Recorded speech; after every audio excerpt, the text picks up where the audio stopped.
Tonight, questions and concerns as a Burnsville man sits behind bars accused of killing his partner with two young children in their home.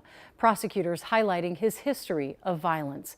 Tonight, Raya Katene talked to a group working to expand the difficult discussions about domestic abuse. We do hear a lot of sad stories, and Some conversations are more difficult than others, getting educated on domestic violence is very important. but the conversation around domestic violence isn't one Ann Averill with the group 360 Communities shies away from. We see a lot of sad situations and really tragic situations, very similar to what happened last week in Burnsville. And Tonight, Jason Filas is being held in the Dakota County Jail on a $2 million bond. The 48-year-old is charged with second-degree murder, accused of stabbing 32-year-old Danielle Warren at least 9 times, killing her with children inside the home.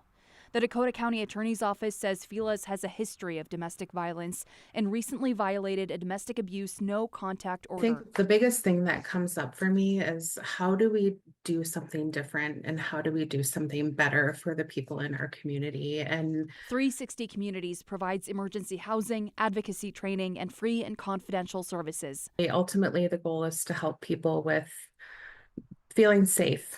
Violence Free Minnesota, the state's coalition to end relationship abuse, says Warren is Minnesota's 6th confirmed victim of intimate partner homicide this year. Since her death, that total has gone up to 7. 7 lives taken as Ann keeps the conversation alive. This is happening to people we care about. People are leaving behind children who are now without a parent. And these are our neighbors that we have to just do better.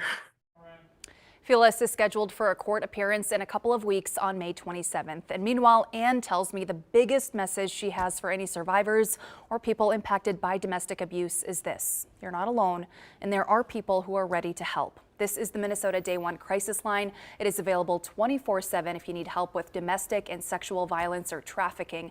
Interpreters are available, and it is totally free. Julie. Thank you, Raya.